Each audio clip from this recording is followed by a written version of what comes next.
Hello everyone, I want to take a little bit of time here and talk to you about our annual meeting. We all know that our annual meeting will be entirely online, so I want to go through the ins and outs of how that will happen. Our annual meeting is going to be through Zoom, the Zoom platform, and that's the Zoom platform that we've been using for our coffee time. Now, if you're familiar with Zoom, you'll know how that works. If you're not familiar with Zoom, this is going to give you a little bit of the ins and outs about how that works. But I will say this, that if you want just a crash course on how Zoom works and how you connect and everything that way, then the best way for you to do that is to connect to our coffee time this Sunday at 1:30 to 2:30, because we do our coffee time via Zoom. So if you're a little wary, or if you've never used Zoom before, connect to coffee time, because that's going to give you just a crash course and help you be a little bit confident in what it looks like and how to navigate some of the things that you need to do. So, how do you connect to Zoom? There are two ways to connect to Zoom, and therefore two ways that you can connect with our annual meeting. The first is this. It's a video feed. And that is just by clicking the link that Gloria will send out a week before the annual meeting. And you will see it. It's just a big, long link. And on your computer, in your email, or on your tablet, or on your cell phone or smartphone, you just click that link. And it's going to take you to the meeting. Along the way, it might ask you to allow access to your computer's microphone and your computer's video camera. Most computers today will have that built in to the computer, and you just want to allow access, and it will take you right in. Now, you can connect via phone. When Gloria sends out the link to Zoom, she also sends out a phone number that you can use, and then along with a passcode. And on any phone, you don't need a smartphone, you don't need a cell phone. On any phone, you just call that number. Hello, McBrides, how are you?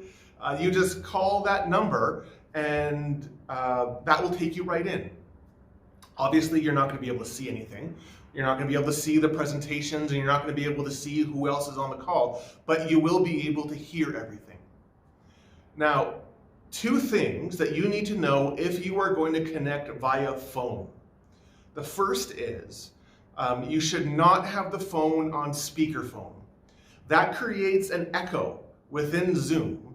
And if you can imagine, if there's more than one person connecting via phone and more than one echo going on, it just becomes noisy and chaotic. And so you want to have your phone just as your phone, not on speakerphone. The other thing that you need to know is, if you are in a household of multiple people, let's say, and multiple people in your household want to connect to the annual meeting via phone, they all need to have their own phone link. So that is, you can't have one phone for multiple people. And the reason for that is, we want to be able to, as easily as possible, know exactly how many people are attending. And because you can't see the person on the other end of the phone, it's going to be really hard to know if that's a connection of 4 people or if that's a connection of 2 people. And so people wanting to connect via phone need to connect individually and keep the phone off speakerphone. So what does it look like once you are connected to Zoom? Particularly in that video feed. If you're using phone, that's once you're connected, you're connected. But how does that look in terms of a video feed?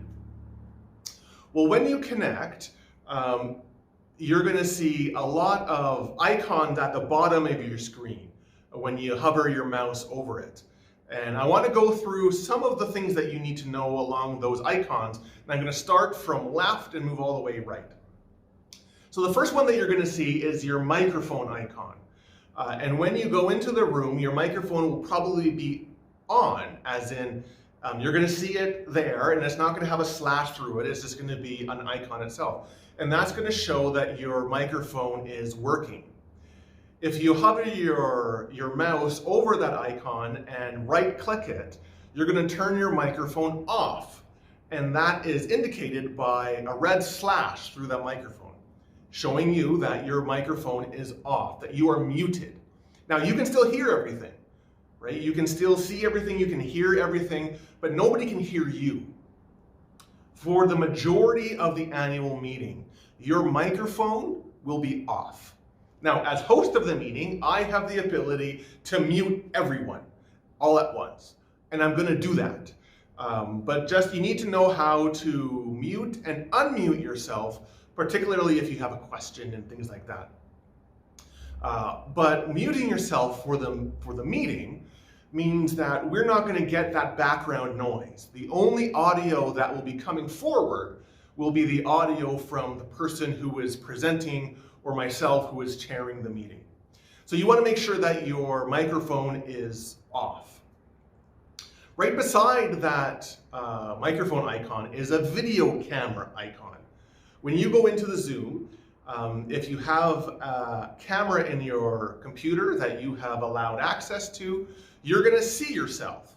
You're going to see yourself and where you're sitting, and along with everybody else. Now you can turn the camera off, and you just kind of go to that camera icon and you right-click it, you left-click those things. You left-click it, and it's going to turn it off. And again, it's going to have a slash through it showing that your camera is off. You can still see everything, right? It doesn't turn off the screen, it turns off your camera. So you can see everything, but everybody else can see you. Now for the meeting, particularly when we want to count how many people are there, it's important to have your camera on in some respects, at least for the beginning, particularly if you have multiple people on camera. So if myself and Alicia were going to be on the same camera, it would be important for that to be seen so that we can get an accurate number of who is who and how many people are attending. After that, you can turn your camera off once we have that number.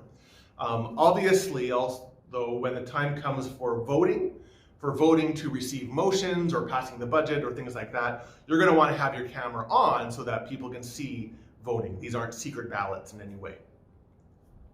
So that's the microphone and that's the camera. Again, the only thing that you need to know is that if you left-click the microphone and the video camera, that will turn on or turn off your camera and your microphone. Moving on down the line, you're also going to see this icon that says participants. And what I want you to do is click that when you get into Zoom. That's going to bring up on the right-hand side of your screen a list of everybody who is connected to the annual meeting. And when you connect to the annual meeting, you want to see how that happens. You want to see that list there. You're still going to be able to see everybody, but there's just going to be a section of your screen that's going to show a list of all the participants.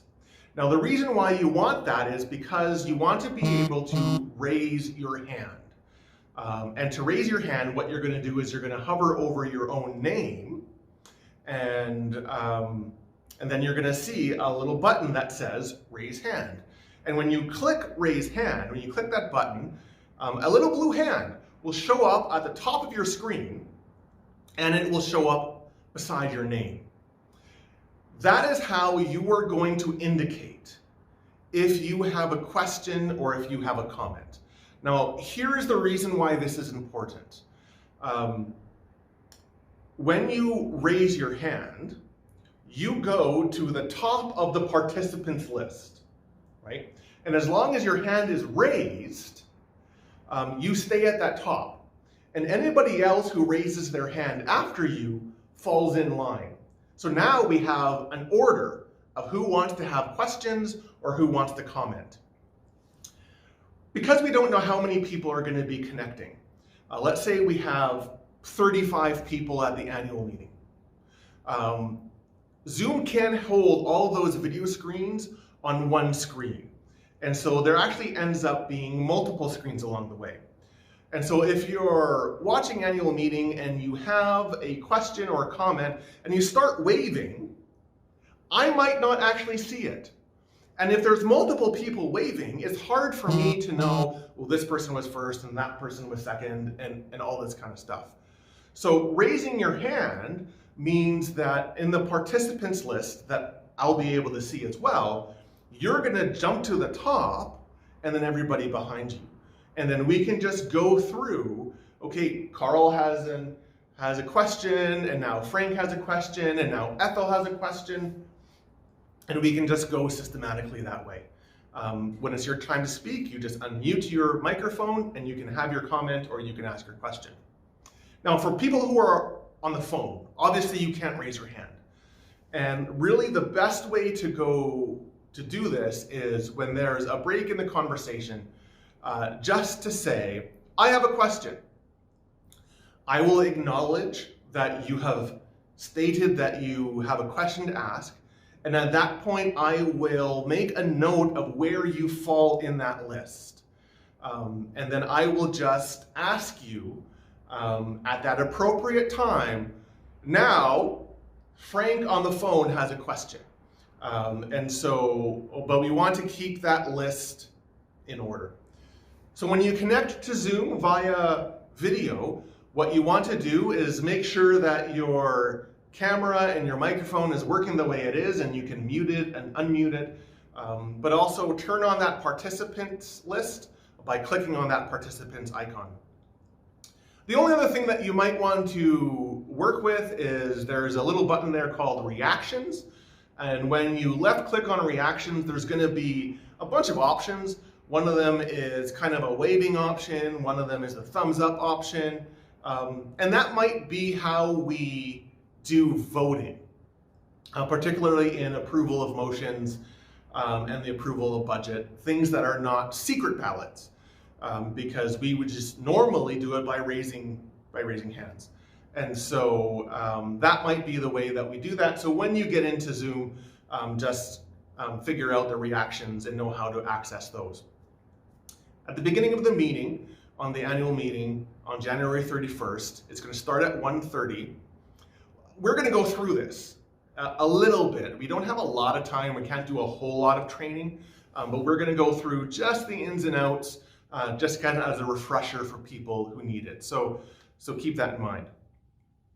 In terms of voting via secret ballot, if we have voting for elections and things like that, we will tackle that if we need to.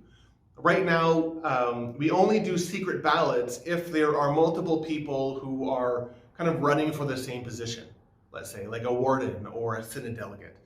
And that doesn't always happen. And so rather than go through the ins and outs of how that will work here, that will be explained if we need to at that time. Obviously, for those people who are on phone, we will figure out how you would do that via email or texting or something like that.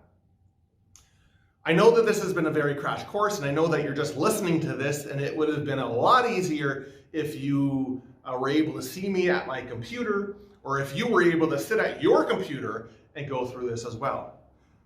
So again, if you are in any way nervous about managing Zoom for the annual meeting, the best way to learn the ins and outs is to connect to coffee time this Sunday from 1:30 to 2:30. Use that as your training time.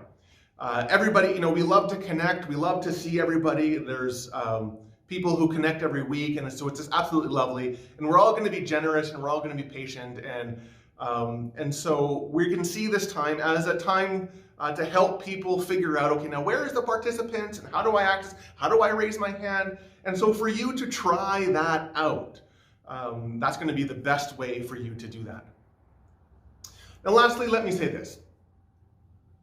I know it might be tempting for this year to say, well, it's the annual meeting. It's been such an odd year. It's online. I don't really feel like connecting to online. I'm going to not attend the annual meeting this year. I want to remind you that the annual meeting is incredibly important for the life of the church. And this year has been different, and this annual meeting will be different.